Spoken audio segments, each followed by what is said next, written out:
বাবা, আমাদের মা আর বেঁচে নেই, আমাদের নতুন মা আনতে হবে। রাধা কথা বলো, রাধা রাধা রাধা।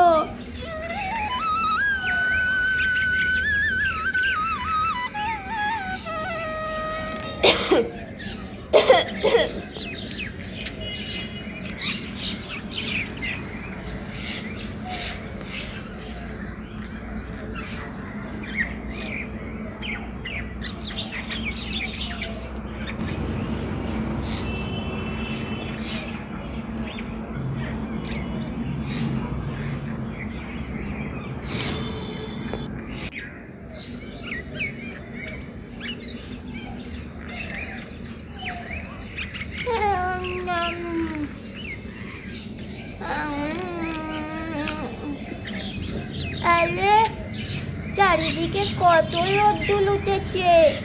মাম্মা তো আমাদেরকে আজকে ডাকলো না ঘুম থেকে। যাই মাম্মার কাছে যাই।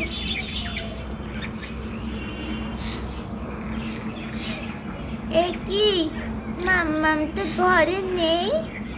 যাই গিয়ে পুচি দিদিকে জিজ্ঞাসা করি। ও পুচি দিদি, পুচি দিদি, ও পুচি দিদি, ও পুচি দিদি, ও পুচি দিদি। ও পুচু ভাই, আমি ঘুমে ডিস্টার্ব করলি? আরে শোনো শোনো, বলছি কি মামামকে তুমি দেখেছো গো? আরে কি আশ্চর্য, আমি এখন ঘুম থেকে উঠলাম আর ও বলছে মামামকে দেখেছো। আমি কি করে দেখবো? আমার খুব খিদে পেয়েছে, আমি যাই মাম্মার কাছে যাই।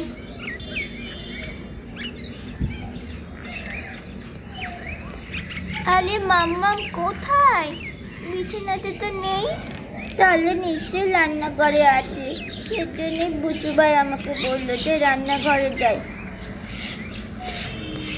বন্ধুরা, তারপরে আমাদের পুচি সোনা রান্নাঘরে এসেও দেখে ওর মাম্মাম নেই এখানেও।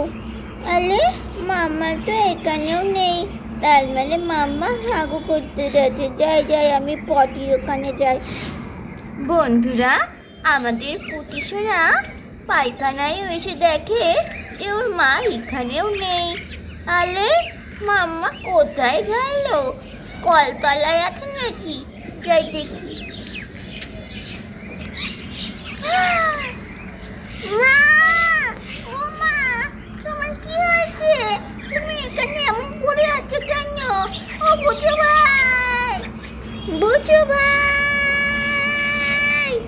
আরে কে যেন আমায় ডাকলো মনে হচ্ছে। বুচু ভাই। আরে এটা পুচি দিদির গলায় আওয়াজ। হ্যাঁ আসছি, দাঁড়াও। কি হলো আবার? চাই গিয়ে দেখি। বন্ধুরা, আমাদের রাধা তো এই কলতলায় অজ্ঞান হয়ে পড়ে রয়েছে আর কথা বলছে না দেখে আমাদের পুচি সোনা তো কান্না শুরু করে দিয়েছে।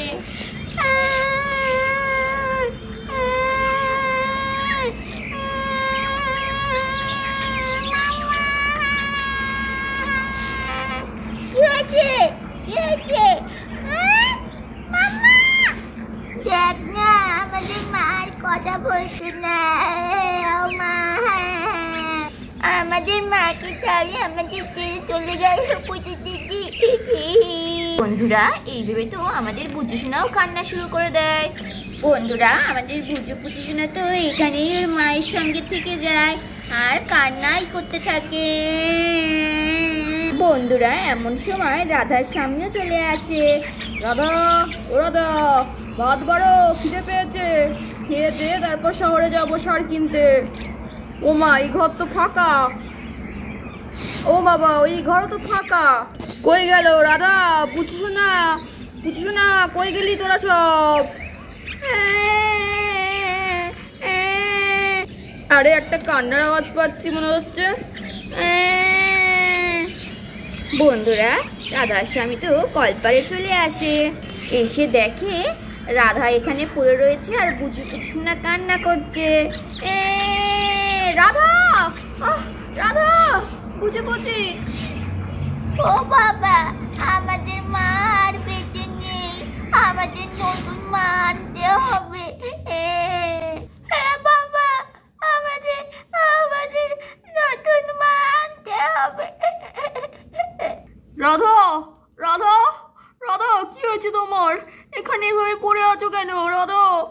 বন্ধুরা তারপর রাধার স্বামী তো রাধাকে কোলে নিয়ে নেয়, কোলে তুলে সোজাই বিছানার দিকে নিয়ে আসে।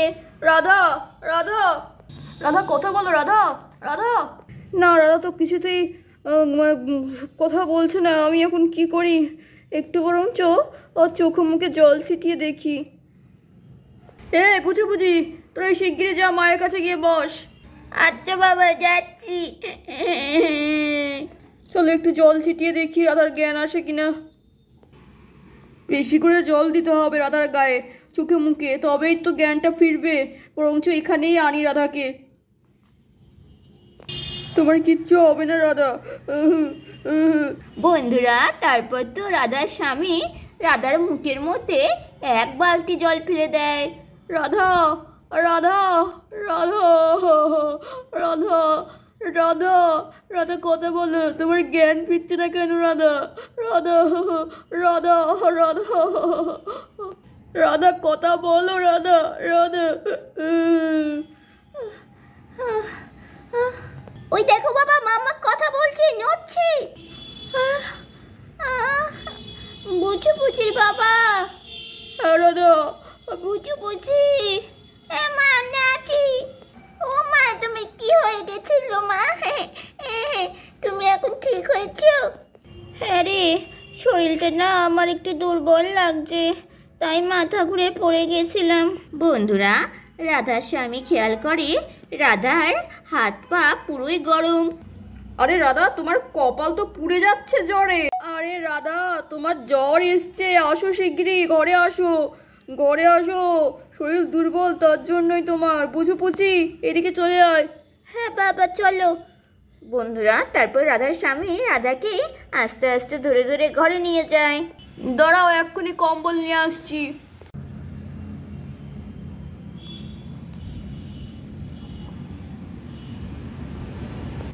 না, আমার ঠিক ভালো লাগছে না।